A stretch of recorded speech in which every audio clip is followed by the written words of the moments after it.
Before we get started, please take the time to like, add, and subscribe to our pages on YouTube, Facebook, Spotify, and iTunes. Also, please leave us a review.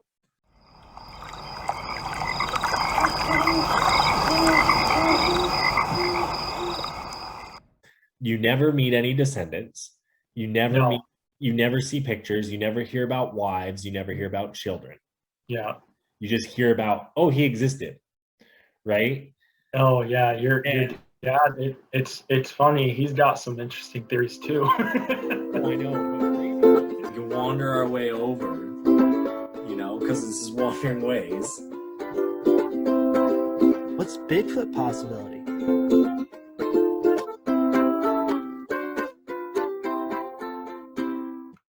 Clink.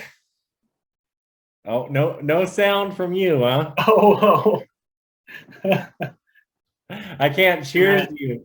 I can't. I'm doing the stream. Look at my podcast sticker here. It's getting a little worn out now. Right? No. And for the wanderers who are like, what the hell's going on right now? We got Matt Buddy in the studio, in his house. He's sitting there in Tigard, as we call it. And, enjoying life because Mark's busy right now. He's got a lot of work to do. So we said, you know what? We're going to get real creative. We're going to bring you the top 5 tribal parks today. We're going to get into it. We're going to bring the Lakota, Matt, the Native American expert, the all-knowing, you ask him a question about Kickapoo or Shawnee, he's got you. I'll tell you where they're at. I'll tell you roughly how many there are. Everything. He knows. I'll tell you the gossip in that community. I'm on the Facebook page. I'm in Silet's community now. No, I'm just. I do know some of the Oregon gossip living here long enough. So. Oh yeah, you see it. No, I think it's interesting. No, but it's good. It's always good. A pleasure to have you on. We're going to get into our top 5 later here, but I mean, first, man, like, how about that? We just got back from the Little Shell powwow, and you're kind of running. You're on you're 49 in, huh? Hey man, I never pass up an opportunity to meet some fine Indian women. Like, what can I say? Like, I'm not gonna pass. I mean, I get that. I guess. But for the viewers, But you enjoy the powwow. I do. I always enjoy the powwows and what they bring. Just the differences in different areas, and like the little unique things, because they all bring something different. Yeah, it's always good. It's always good. It is. No, I enjoy it for sure. It was good having you out here, getting you to experience kind of central / eastern Montana in that way, really where the prairie meets the mountain. You got to drive, Judith Gap. I got to take you there. You didn't want to stop in the bar. You were a little afraid, but man, but no, that I always like that prairie land that meets the mountains, because it does remind me, we're all from the plains culture region, and there are similarities, right, to where the prairie meets the Black Hills, and boom, they pop up out of nowhere. Where these mountains of trees come from? It's interesting that you say that, and you say kind of, this is where we come from, this is who we are, because I was having a conversation with Sarah about there in Salem, there in Oregon, out in your neck of the woods. They built an amphitheater down by the river, but they didn't necessarily build it by the river. And kind of just, she's like, it could have been built a little bit better, she said. And I was like, but that's the thing, is when you talk to a Native American, they always look with the nature element or the nature aspect of the idea. They add that more so in the forefront, that view of Mount Hood, or that view, or that how that's positioned in there means something, because there's that connection to the land. And it's kind of weird. You don't see that in all cultures. No. And it's always the blending in, they try to blend it into the surrounding environment in a way where it's like you're working with what you got instead of like, oh, we're gonna clear out all the fucking trees and like, oh, it's like disturbing the area to put something in, right? It's like Right. we're They're gonna not, work with it as much as possible. yeah, you got to live in that harmony with it. If there's a tree there, don't cut it down, build around it, Yeah, do fun stuff like that. No, I like it. I'm about it. yeah, I'm for it. But that's also me. I'm a unique person. I like to get into the differences, the cool things, the differences, and just like that, we're going to dive into our top 5 tribal parks. Bow, bow, bow, bow. If there was an airphone, that's what you would have heard there. Yep, wake you up in your car. You're going to hear our voices today. No. But right. I honestly, Matt, I haven't heard your top 5.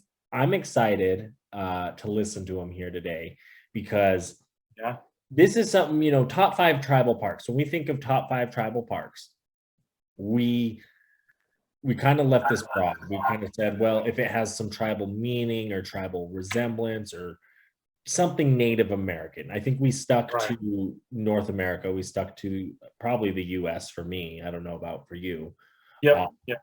but that's kind of what we know. That's kind of our expertise a little bit. We thought we'd give you a little taste of that, So you'll go see some big parks, you'll go see some tribal parks, you'll go see some state parks possibly. All good stuff. Places, all the ones I've been to, I don't know about you. You've been to these ones, or you got some ones that you want to talk about? These I have been to all of these ones actually. So Okay. yeah, So you yeah. got firsthand experience here.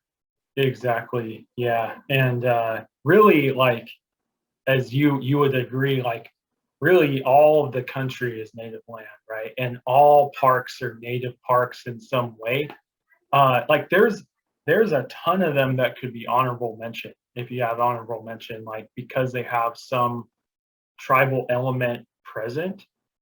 Okay. You have an honorable mention list. I mean, we'll go ahead. We'll hit that right in between 2 and 1. We'll drop our honorable Yeah, yeah, mentions. we could throw some in there. I think was just something I was thinking about when I made this list. It was like, wow, there really are a lot of honorable mentions. Well, exactly. And I think, we had that conversation earlier today a little bit when we were discussing this and how you and I look at some of these parks where it's like, well, it makes sense because there's a lot of history involved with these parks. So when you look at history and you look at history of the parks in these places, you're getting that native history as well because, well, who was here before it was, conquered by the Europeans? Well, it was the Native Americans, So, and it's interesting because you look at some of these histories, you look at some of these parks, you go to some of your favorite parks. Yes, I have some big named parks on my list here. And the way you look at those, what they have, those governments, those societies, those economies, those places of commerce existed before Christopher Columbus. Those and these parks show us that. And I don't know why, in our own ignorant beliefs, we just don't care to think like, man, we really got smart over the last 100 years. Like you look at really, we haven't come that far. Right. No, yeah, and it's really in a great time having with the adding more tribal history to parks. We have a Native American leading the Park Service currently. That's awesome. And he's an enrolled member of the Umatilla tribe and from Oregon, and I think he's like Kokopah or some other tribe in his background as well. But it just really helps. The Department of the Interior, we have a Native woman right now, so. Right. No, that's great. No, Deb Holland, she's leading the way and we're going to, just like her, we're going to get right into it. We're going to talk about our parks. We're going to talk about our top 5 and we want to hear your top 5. Yeah, that's right, Wanderers. We want to hear you guys and know about your top 5 tribal parks. And if you have any tribal questions for Matt or I that we would be happily able to answer on upcoming podcasts, you can go and shoot us an email at wanderingwayspodcast@gmail.com, WANDERINGWAYSPODCAST@gmail.com. Yes, that's a long one, but you just hit reverse or the 15 seconds back, listen to it on repeat. No. I love it, man. Let's go get into it. Number 5 tribal park for Mr. Matthew Williams. What's that gonna be? All right. Well, so I had to think about this list a little bit longer than I thought it would take. And with number 5, I think this park is a bigger national park. It is arguably one of the most commonly traveled to parks. It is in the Southwest, and it is Grand Canyon National Park. Oh, I like that one. That's a good one. There's like 8, 9 tribes that claim home to that park? There are a lot, and in the state of Arizona and the north, there are a whole lot of tribes that have significance within that place. And for anyone who's been to Grand Canyon, it is such a significant, like, you get to that ledge and look over it for the first time, it's like, I see why this place is special. Right. Like, no, you have that. You're hitting on that. I know. I love the Grand Canyon. I love it. When we went with Mark, first thing he said was, get out of the car. Let's go look. Right. Like, no, we'll hit a pull out. No, he said, pull the car over right now, because that's how crazy it was to him. But what's also interesting is you do look at like the tribal stuff in the Grand Canyon, such as like the housing and the villages and the like water springs that tribes would go to for thousands of years. Oh yeah. No. Yeah, I didn't even think about the springs in the bottom, and I because on the top and a lot of the visitor pullouts on the rim of the canyon, you have some native folks there selling jewelry, and you have the four corners and these things in the stone on the ground about the tribes, and then there's like an overlook with a bunch of tribal art on the east side of the rim as you're driving like toward Navajo Nation from there, and like it's argue it's stolen from the Navajo too, and the Havasupai and Havasupai and the northern or southern Paiutes which I find interesting real quick, because a lot of the tribes in that area fall. There's a reservation kind of close to the Grand Canyon called it's the Colorado CRST or CRTS, something like that. Colorado River something. And it's like an organization. It's a bunch of those tribes that were forced to, hey, you guys have to all become one. And you look at Arizona, you look at like how many tribal populations there are there to now, but like even before that, like just that land, it's like it wasn't just a hole some explorer found. This was, there were villages there were ceremonies and communities and gatherings and spiritual events happening. Like, well, and it was like a lot of them were cliff dwellers, if I'm not mistaken, and Mesa Verde is like a well put together example of kind of that what I'm referring to. Well, the whole Southwest. I mean, you have the Pueblo culture, essentially from Albuquerque to Phoenix, right? You have that like Pueblo blend, the Southwest. There were a lot of shorter folk. They were building like their pueblos. They're building them like Mesa Verde, exactly what you're saying. Into the they're growing their corn and their beans in those valleys and those creeks, and people today might go there and be like, well, there's water issues there, but it's like, you got to understand, we have climate change happening now, and back then in the spring those places were green and lush and they had plenty of water in the middle of the desert. But you look at something such as the dam there at Lake Powell, and the dams that are created on the Colorado River and like the Missouri River and the Mississippi River and these large rivers, and even like the Columbia, right? You take those dams and water is now pooling up in places where it didn't naturally pool up before. I'm not saying that dams are a bad thing. There's just something that we might need to rethink as we learn more and more about climate change and how we affect it. Yeah. Because we do need power, but there are ways to generate that power without pooling it up. But I also understand we do need water. But Yeah. I've also heard the fact that like we're not making any more water and we're not making any less either. So Right. the water we It's have is what we have. yeah, that pooling of the water heats the water up, causes algae, bacteria, and that's the whole thing with the argument with the Northwest tribes and the salmon is that hot, warmer water temperatures kill those fish.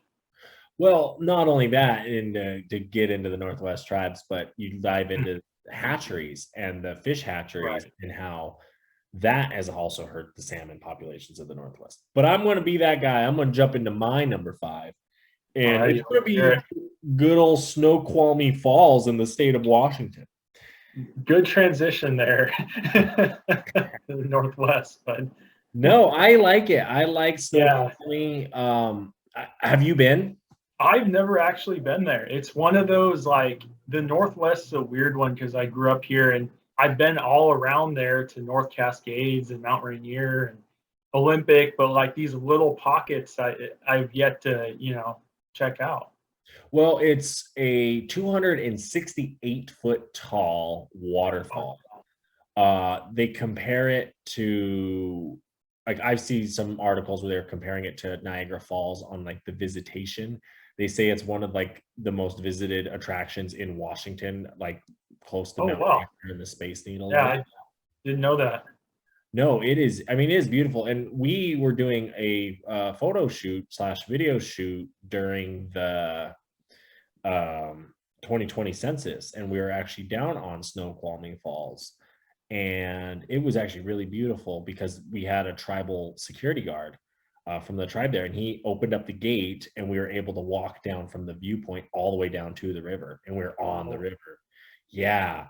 And it's kind of that's one of those where it's like they really only save it for like tribal members and tribal events. But the lady, she hooked it, she was a tribal member and she was able to pull that connection. And it was cool. We were down there on the river and got some cool shots and beautiful. that's really cool. And I believe the Snoqualmie tribe like purchased that land in the last few years or something. Do you remember that article a couple of years ago about that? Yes.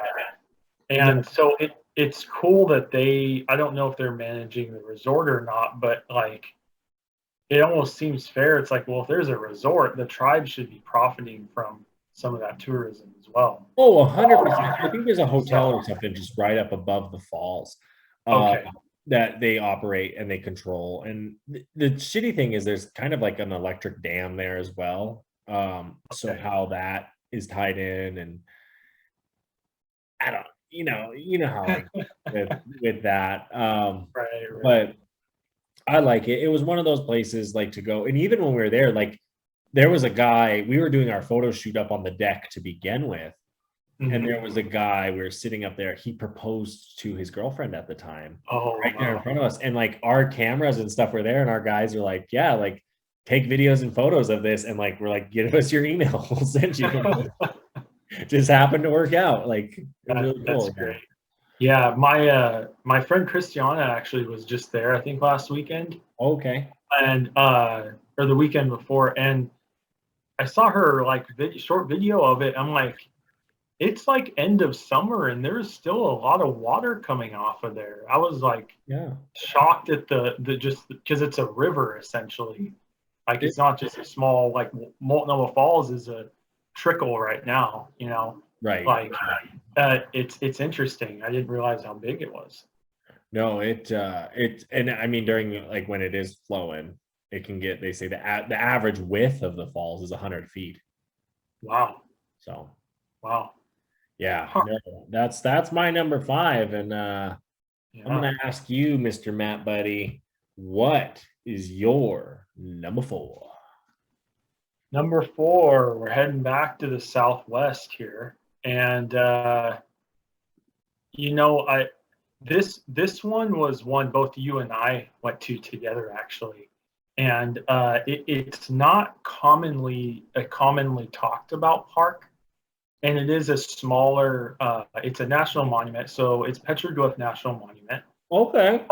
and that one, to me, I've been there twice, and to me, it really highlights the Southwest like art of the natives there, and like the creativity to have all of these markings of like events and things in their culture of like the Pueblos, living along the Rio Grande and that valley in New Mexico. And it's really cool. I think it was cool. It's like, you have a couple of different loops to walk in that park. It's not one I would maybe do in the dead of summer because of how hot it could get there. We did it. It was like 80 maybe or something in spring when we did it. And it was hot. I mean, I packed jeans Oh and yeah, it was hot. But like that was like an okay time to do it, But you gotta watch out for the snakes and a few things. But it is the desert there. But I thought it was really cool to see like the markings and really like highlight that. right. So No, it is. it was a cool park. I liked it. There was a lot going on. It was, I mean, I'm sure I went there as a kid, Yeah, not realizing it, but like what's really interesting too is how those neighborhoods just butt right up against it.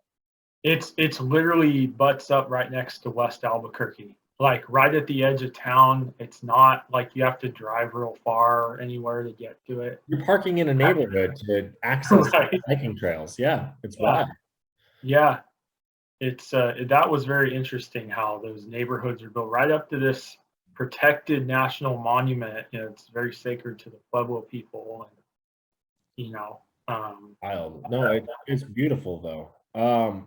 Going along, my number four, I have Effigy Mounds there in oh, Iowa, slash the Serpent Mound there in there you Ohio. go. But that's kind of the mound builder culture, right? And that's kind Right. of what I'm highlighting here at number four is these folks that they built the mounds. When you look at like the Ohio area, the Ohio River Valley area, the Mississippi River Valley areas, and the mound cultures, these type of folks were building the trading centers. These were some of the largest Right. trading centers in North America before, you know, Well, before. in the eastern part of the United States, and I'm glad you put that one on there, or those few. There's several mounds, but like you think of native stuff, and you just automatically think American West, Right. like Western states, and like we forget that like the whole country in the East has a ton of tribal history. It was the first contact between Europeans and them, and Well, and they that's got moved to Oklahoma, and that's end of story. But like, no, it's not end of story. it's interesting because it's kind of a mixture of your plains meet Great Lakes is where you Yeah, get this mound culture, right? right. And what I also find interesting is you look at certain mounds, right? A lot of them were burial, right? Where it was were burial mounds, but they would build them such as like Effigy mounds. They have like different animals they would bury them into and like put Mhm. rocks on and do different stuff. Whereas with Serpent Mound, that one didn't have any bodies in it, but they had burial mounds around the area.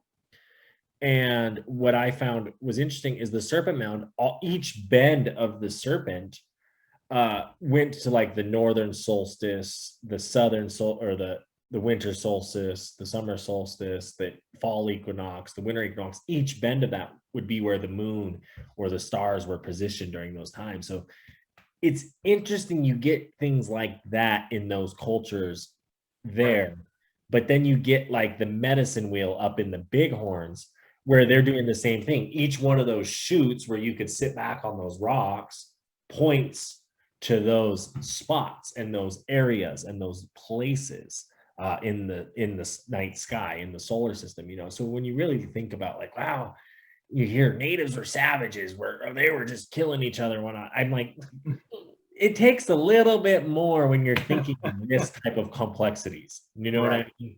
Right. Like, yeah. I mean, I could get into it, but I'm not going. Have you been to the mountains and seen any of the mountains? I have not. You know, the only park back east I've really been to is Smoky Mountain National Park. So Hmm. East Mississippi. So Okay. I mean, and there's a lot, you know, with the Cherokee and stuff. There's stuff there, and very beautiful area. But yeah, It is. yeah. I like, I mean, when I was able to go, I did the Serpent Mound by myself. It's an interesting one because it's kind of like a private park where it's Mm. not necessarily a state park. Oh, But interesting. it was different. You know, it was a national park. I had to look it up. They kind of do their own thing.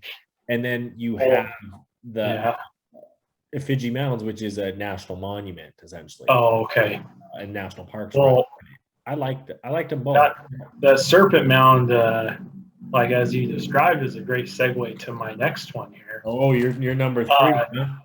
my number three is it, like you said, it's not it's, you might know a little more than me. Maybe it's privately owned. I'm actually not quite sure.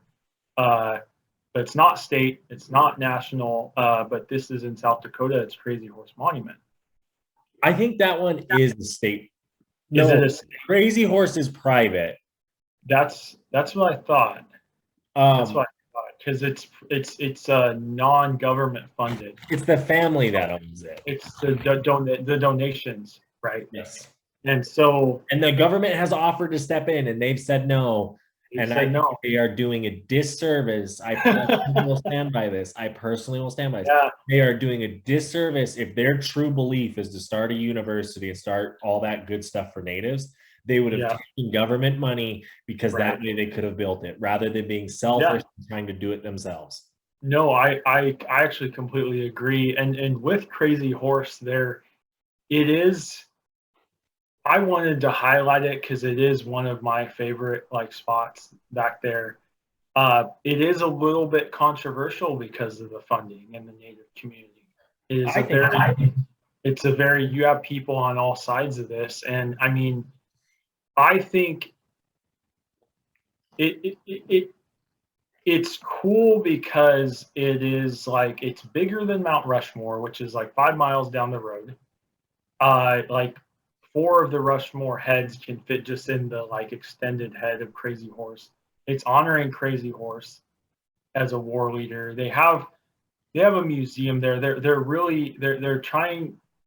The intention is really good, but like you said, it's the funding that is what causes the complexity of that. Well, I get like you don't want to. The moment you involve the federal government, they start saying this is how you need to do it. This is how we're going to do it. Right? Right. I get that, but like you've been doing it for 50, 60 years. You're getting your progress is like they've gotten as far as they have in the last 20 years as they did in the last 20 years. Like they're not. Yeah, yeah, it's very slow as a turtle.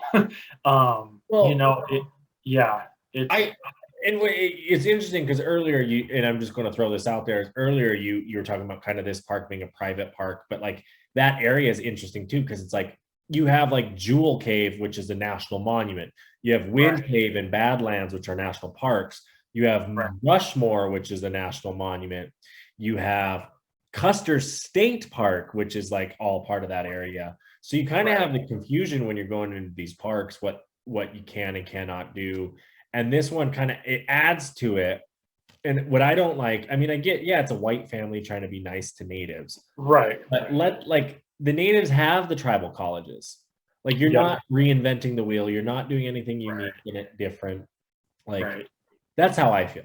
But yeah, no, what is good there is their summer program for Native youth is like it's not like I'm in agreement with you, like in a full college setting, like it's not, I don't think it's gonna do that great. But like this summer program, which is like an intern program, I think I've known people that have done it, and it is a cool program for a lot of kids do it. I don't you know, yeah, it's a good like and then you just to explain the divide more, like, I mean, we're younger people and like maybe have different views than older native people because we do think Crazy Horse is a really cool thing. It's free to all native people. Well, Uh, taking like Crazy Horse, for example, and who he is, right? yeah. One, you knowing you need to ask my dad because he doesn't believe Crazy Horse ever existed. He thinks he's more of Oh, like an ideology of like this is how you live your best Sioux life. Live right. like Crazy Horse, be like Crazy Horse, because you never meet any descendants. You never No. meet, you never see pictures, you never hear about wives, you never hear about children. Yeah. You just hear about, oh, he existed, right? Oh, yeah. Your And dad. It's funny. He's got some interesting theories too. oh, I know, but Crazy Horse, I mean, it's an interesting one because, like you say, there is the controversy, but a lot of natives, a lot of Sioux natives, especially from that area, really do fall for Crazy Horse. They enjoy Yeah. like the stories. They grew up with that history, that Right. teaching, that religion, almost in that sense, the morals that Crazy Horse teaches you. Well, and that's interesting because I don't know if because you have burial grounds for like Sitting Bull. That's at 48th North. You know, they have where's Crazy Horse's burial ground? Where's Like where Red Cloud. where's a photo of him? Right. He Yeah, lived during the time supposedly all those other guys are getting their pictures taken. right. That's interesting. Um no, but then like to get back, like the very traditional natives, they didn't want any of the rocks disturbed in the Black Hills at all. Right. So they don't support Rushmore or Crazy Horse in that sense. So it's really like, I know there's controversy behind it, but personally, I still like it. I like the idea. I just think some things can be improved upon there. Give it to the Oglala Pine Ridge Sioux Reservation because it's close to their homelands, Right. traditional lands. Right. Let them run the park to help, Exactly. to actually help the tribe. Oh yeah. Economic stuff, right? Don't say you're helping the tribe by giving a few natives a scholarship here and there. No, Right. help the tribe by helping them economically. Mm-hmm. No, and there's been arguments, like my dad is like, they should just let the Sioux run the Black Hills National Forest and that whole area that's not private land, right?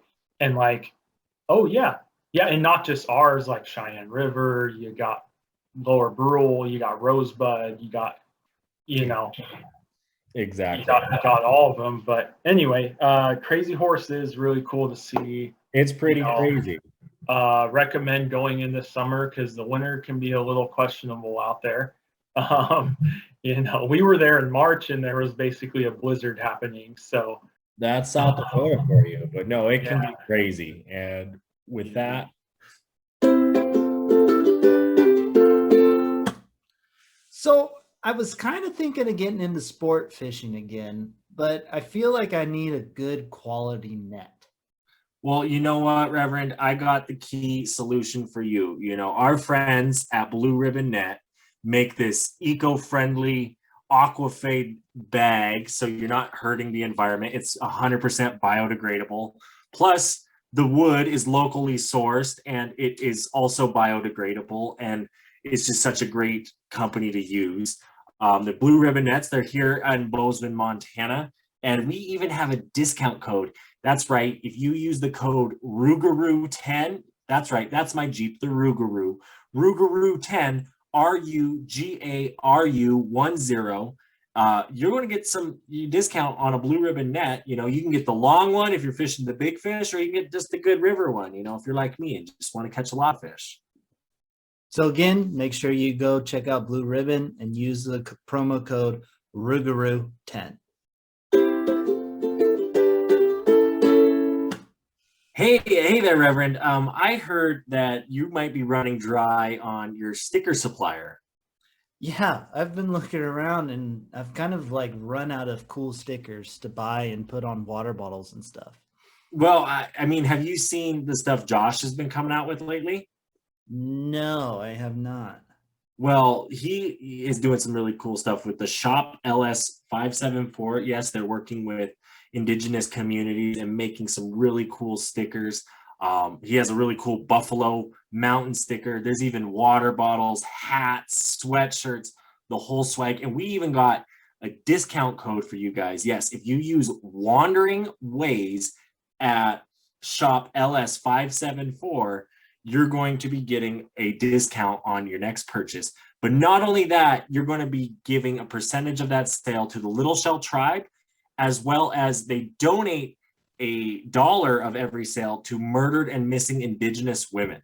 So just such a cool thing going on there. You know, you use the code Wandering Ways, WANDERING WAYS, and you put that in there, boom, you're getting a discount. And you know what else is crazy, Matt?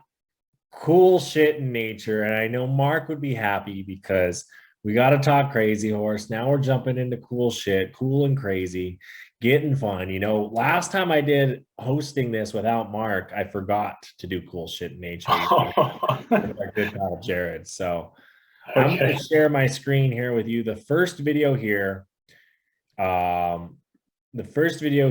is a YouTube video. It's from a documentary I watched last night, is on Hawaii volcanoes. But I just wanted to show you the lava here, Matt. I wanted you to experience it and feel it. The first is Kilauea. Oh, wow. One of the most active volcanoes on Earth. Yeah, lava is so interesting to me. Lake inside this crater can be more than 750 feet deep. Wow. Its lava flows can reach the sea 10 miles away. Just massive. Kilauea is so big that even its vents and craters are huge. But just when you look at, you know, volcanoes and the immense power and force, and just the way, you know, a volcano, when it spits out that lava to the ocean, how it just hardens immediately. But like, you go touch that lava, you're like, your hand's gone. Right. That was from Hawaii Volcanoes National Park. Yeah. There's a good documentary on Disney Plus right now that Nat Geo did, and they hit on Hawaii Volcanoes National Park as one of the parks they choose. Oh, wow. Yeah. And very sacred to our Hawaiian brothers and sisters. So, well, I thought it was appropriate for cool shit in nature. And just like that, you know, I was like, I wanted to show you the lava moving. I think that's so cool. But just like that, another one, we're going to bring it back. We're going to take you to the Little Shell powwow, and our good buddy Matt Buddy drumming.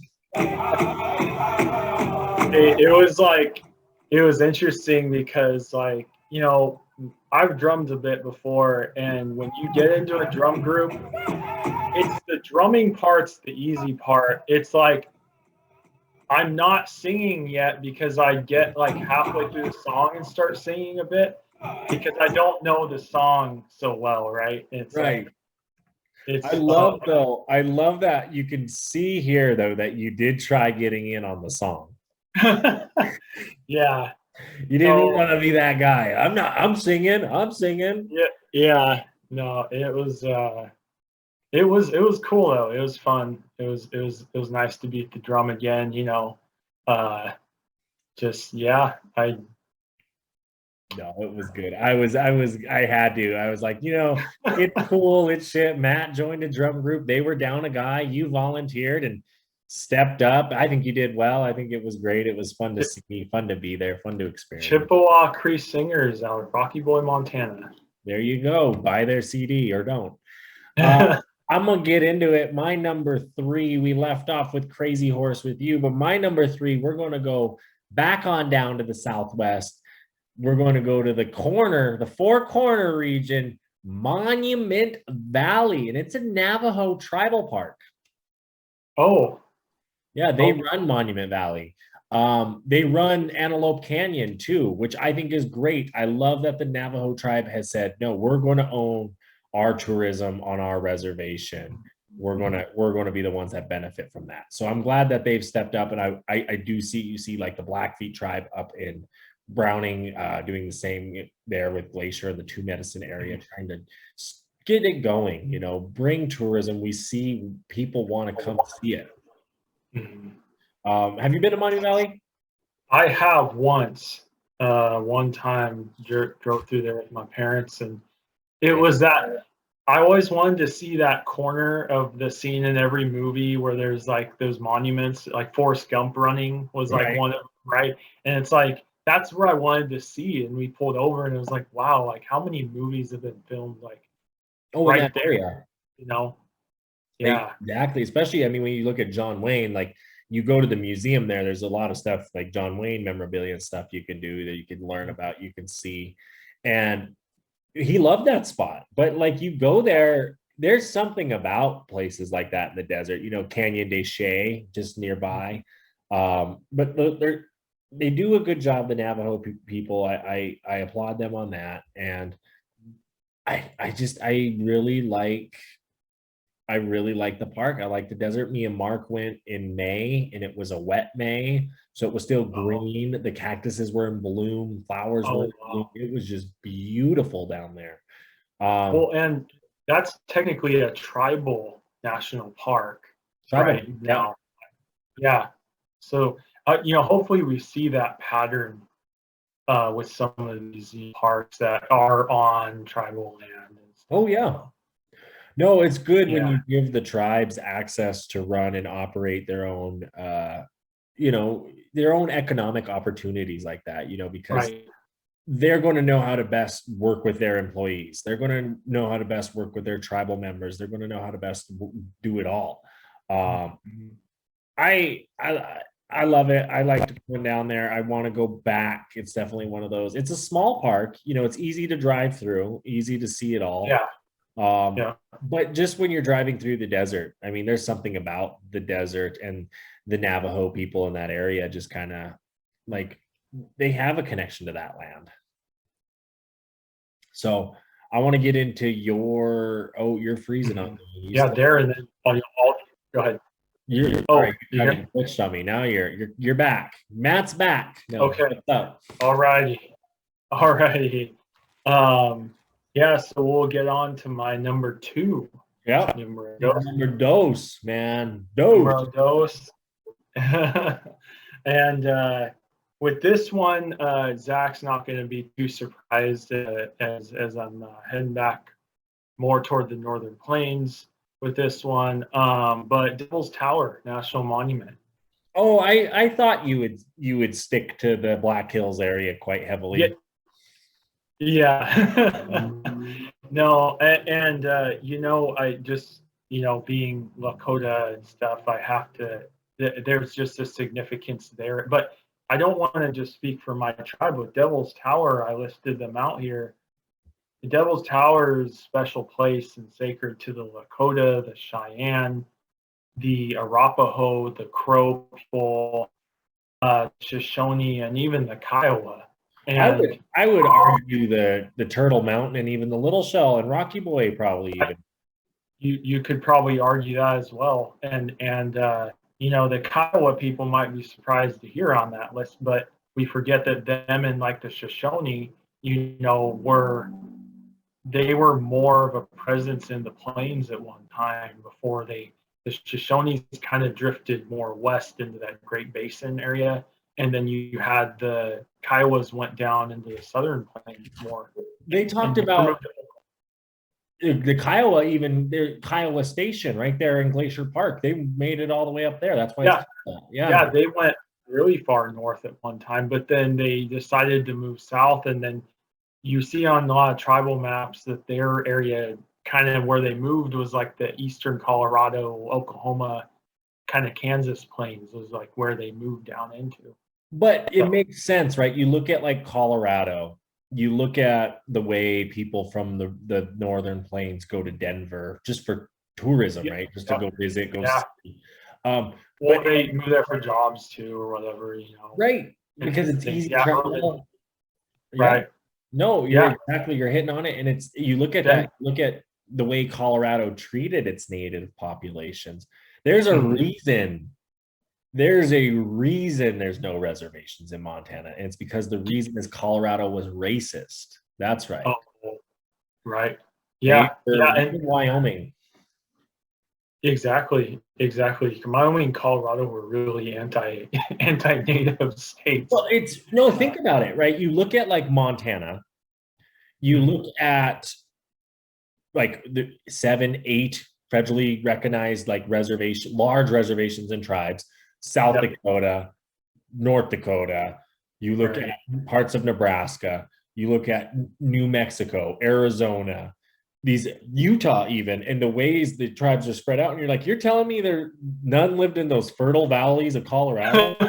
You know what I Right. mean? Like, Well, it's like the European settlers, they why are they living in the Boulder and these beautiful, like right up against the mountains and the rivers or fresh snow melt and just beautiful with elk herds and just lush resources, right? Mesa Verde, You know? right? It's in Colorado. Yeah, yeah, and you know the like the southern Ute Mountain, they're at the far little corner of Colorado, and they're the only reservations in that state, and they're just little sections down there, Right. and more southwest, you know. So No, it's really Yeah. interesting. But like Devil's Tower, it's in Wyoming, northeast corner of Wyoming. It's kind of if you're coming from Billings, the I-90 way, you're going to the Black Hills, you're coming from Yellowstone. right, You can see it right. on the drive. It's worth the stop. As Mhm. a native person, I do like the energy that I feel when I'm at Devil's Tower. I feel like happy. I feel good to be there. It's a good place to be. That's just my own personal beliefs when I'm around Devil's Yeah. Tower. You see the sage and the prayer bundles in the trees, which I like. Yep. Yeah, you definitely have the native presence there pretty strong, and you know, Devil's Tower and is like, you know, there's other names like Bear's Teepee, Bears right? Is Lodge. what's Bear's Lodge. It's Mato Tipula, Mm. so Bear's Lodge in Lakota, but other tribes have different names in their languages too. Yeah, And the Bears. claw marks, the stories, there's like a claw marks, the bears climbing. Yeah, when You you know. look at what it is, and people don't know what it is. That's the thing. They're like, they know it. They have theories that it had to do with like a volcanic eruption and how that formed. They just don't know like if it was a part of something bigger that broke off, or it is the big thing, or what Yeah. it may be. But Oh, right. it's fascinating, and it's really interesting when you get to some of those parks where you find those places like we don't really know, or we don't know what it is, and you find the tribal beliefs around those items or in those places and you know, where it's like, no, like that's a like Wind Cave, that's where the Lakota people came out of the world to, Right. right? Right. Like that's huge. That means something to those people, just the same way Bethlehem means something to the Catholics. You know what I mean? Exactly. And it's hard for, you know, the Anglo-Saxon European mind to understand that, especially when they see it as just land and tourism. I'm going to dive into my number 2. Yeah. And Let's that hear is the good old Jellystone Yellowstone National Park. There's a lot of good tribal history, from the sheep eaters to the obsidian cliffs, where you would get obsidian for arrowheads and tools and whatnot. The teepee rings right there in Gardner. I've shown them to you. You've seen them firsthand. Yeah, they made a lot of sense with the altitude and those winds. That band of Shoshone, man, there's some hardy people to live in that. Right. So, Well, that's what they think, that the Shoshone Bannock, kind of the mountain dwellers of it. Yeah. You look at like Independence Cap, right? Fucking Independence Cap. Right. Let's name it something American. When it was that old lady's digging stick by Crow and Blackfeet legend. And wow. It has that stick, that right there, right by Mammoth Hot Springs, the Independence Cap. It has for both Blackfeet and Crow creation stories with the Big Dipper. So that's how it's referenced. It's seen as that. The park was also interesting to natives because like it wasn't seen as a place to go or to visit necessarily. It was just like the natives who lived there and around there. Chief Joseph, he went through the park when he was running from the federal government, trying to take his band to Canada. Yeah, and I feel like Yellowstone's one of those, like, the first thought that people have the majority of the American public with Yellowstone, or even foreign people, is like, you don't think of tribal stuff when you go there, but yet there's all of this tribal history. And like now it's like finally being highlighted as you've seen more current initiatives with Chuck Sams as the director, right? And really they're trying to create like almost like a tribal history center within Yellowstone. Which I do. I would love to see it. It is needed for this area. It's needed for that. Yeah. Because and you guys, I mean, they list so many tribes, like my tribe and your tribe are listed on the significance there. I argue your tribe had a little more time in that area than mine did, because we tended to stay more on the plains. But I look at, like, you know, you look at the treaties, you know, the Fort Laramie Treaty, the this and that treaty, yada yada, hoo-ha, and you get into like the Three Forks region there, and the treaty signed there for the hunting, right? You had the Colville, you had the Nez Perce, you had the Shoshone, all coming with treaty rights now present day, and they're allowed to hunt bison. Their tribal game commissions allow them to come hunt bison in Yellowstone that come out into the park. Yeah. Umatilla from Oregon is one of those. Exactly. And you look at like that spot, and you've been to Three Forks, you've been to Bozeman, Gallatin Valley, that area. That was, I can only imagine that 200, 300 years ago with bison. I would be, I would cry, because I think I would be that sad at that, what the European cultures did to this country and this land. Right. But I'm going to get in. I mean, Yellowstone, it's great. There's good histories there. You should look it up, look into it. But I'm going to get into your number two. Matt, buddy, what is your number two? That's numero uno, my friend. Oh, we already did your number two. Yeah. Yes. Yeah. Devil's Tower. Sorry, we got a drum roll. All right. Well, y'all have been waiting for it. Not going to be a surprise to this guy, but my number one is Badlands National Park. And for many reasons, so Badlands, for people who don't know, half of it is on our tribe's reservation. The south unit of Badlands is managed by our tribe, Oglala Sioux tribe. There's a visitor center at Red Shirt, which is a small community in the north edge of the reservation. You can get tribal history from Native people there at that unit, and it's really cool. You've been there when it's like green in June and stuff, and before the grass dries out in the summer. And it's such a unique landscape, like that you don't see that kind of contrast in many places, with the grassy, lush, almost like a savanna-like environment, and then you have these really dry, like desert-like limestone structures. I like that the way you say that, because the Badlands, yes, it is that, where almost the grasslands kind of meet the Black Hills.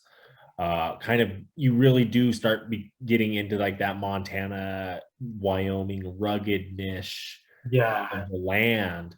And it goes from that flat rolling hills land that, South Dakota has the good corn growing land that it is. It is the transition, really, because it is like east of there is you get into the more of Nebraska, Iowa, like cornfields, and it's a little greener and lower altitude. That's the traditional grasslands, right? That are in the park too, right? They go that way, but we turned it into farmland.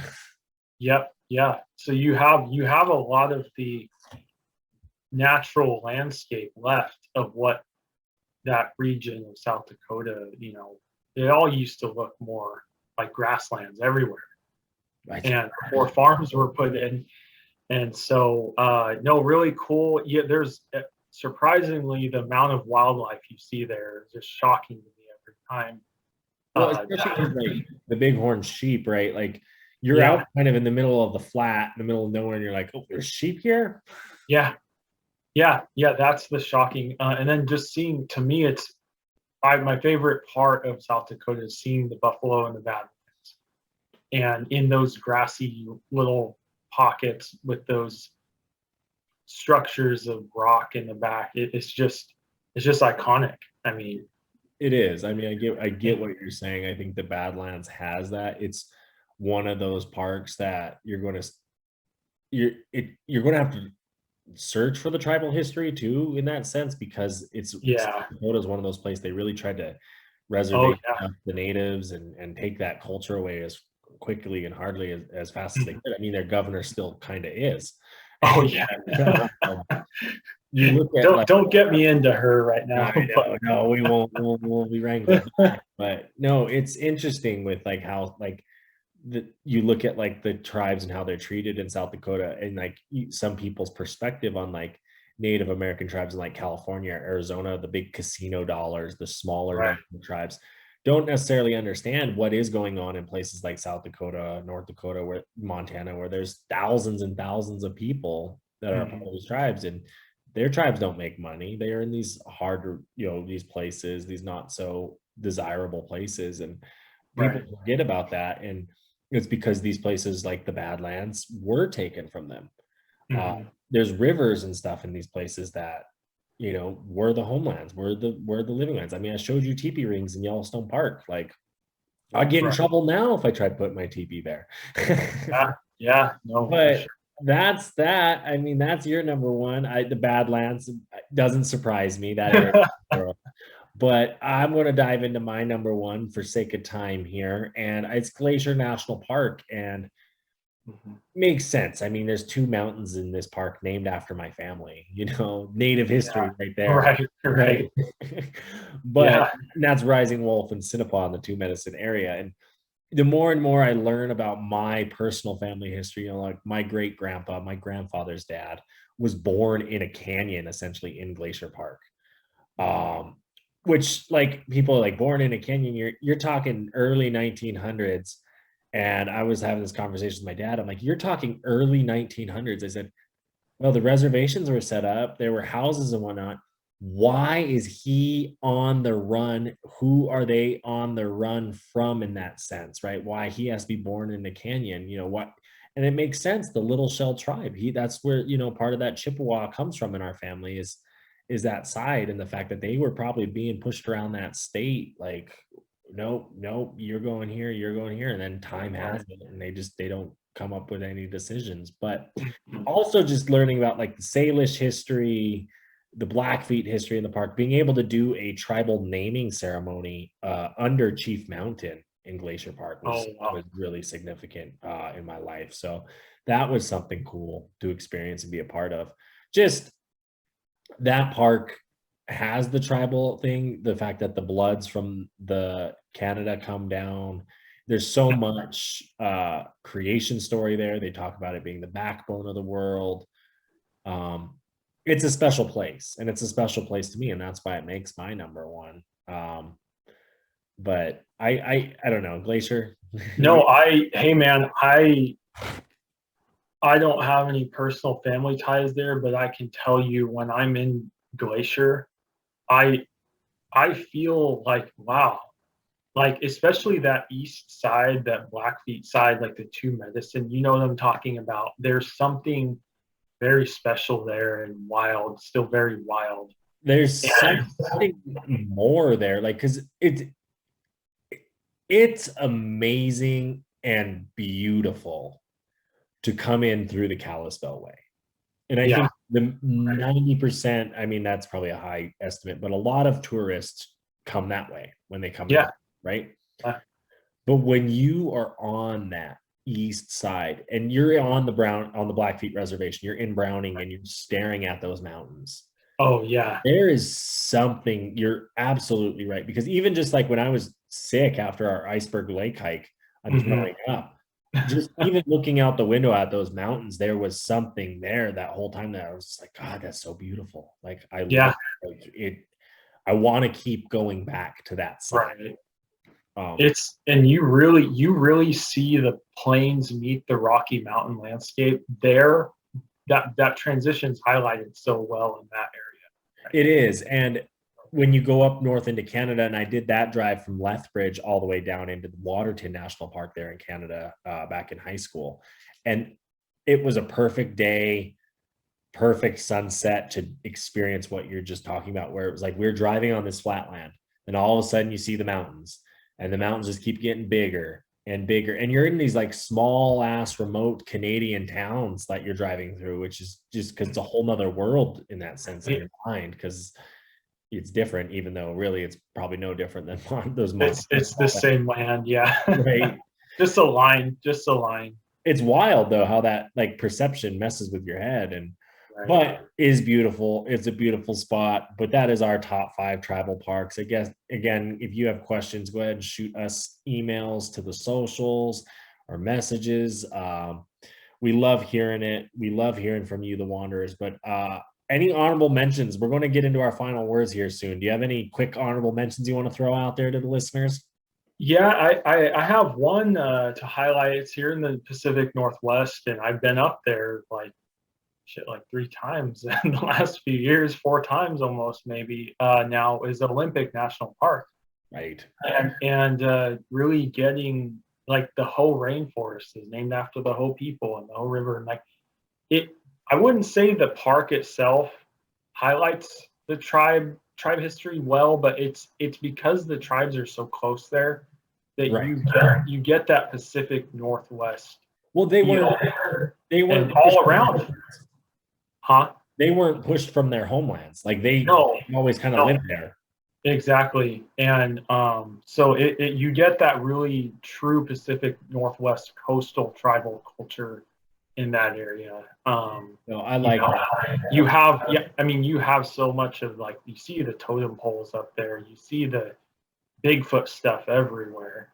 Right. You know, you the smoked salmon you can buy fresh. Like it's, you know, it's very present. You know, the more and more I spend in Olympic, the more and more I want to go back because it has that element. I mean, even the Redwoods with like the Yurok tribe, you have Chaco Canyon down in New Mexico, which is one that the reason it didn't make my top 5 is I wanted to give my personal experiences to the Wanderers today. Yes, Chaco Canyon would probably make the top 5. It's definitely on top 5 places I do tribal parks I'd want to go to is on that. There's a lot of tribal history, arches, canyonlands, Capitol Reef. You see it. You see the cave drawings, the pictographs, the petroglyphs, the big medicine wheel, which I'm surprised that didn't make my top 5. No. There's so many. Even it's a more crowded national park, but Yosemite Valley has a Miwok Indian village in there, and they've been trying to highlight more of the tribe. Then there are small tribes around there that got pushed out that valley too. You know. It's crazy. I mean, you just got to find your park, find where you go. But Matt, I'm going to be that guy since Mark's not here and can't be that guy. Let's dive you into the final words. And what are your final words, my guy? Just, you know, we're ending summer here, and to our listeners, you know, it's a great time as fall. We transition to fall to get out in nature. The weather is very temperate. You know, that it's not too cold yet. It's actually pretty comfortable time to get out and hike. It is. So get out to these spots in nature. Right now, it's a great time as we change seasons here. Sweet. Well, thank you, Matt. Thank you for being on today's episode with us. I am super excited to get this one out to the Wanderers I'll call it. I mean, you and I would say are Native American experts. We do this for a living. We study this market and this population and this culture, so it helps. But we enjoy this stuff too. So it's fun to talk about it. Fun to talk about these parks in this way because there's so many different ways you can go to our parks and view our parks and see our parks. Right?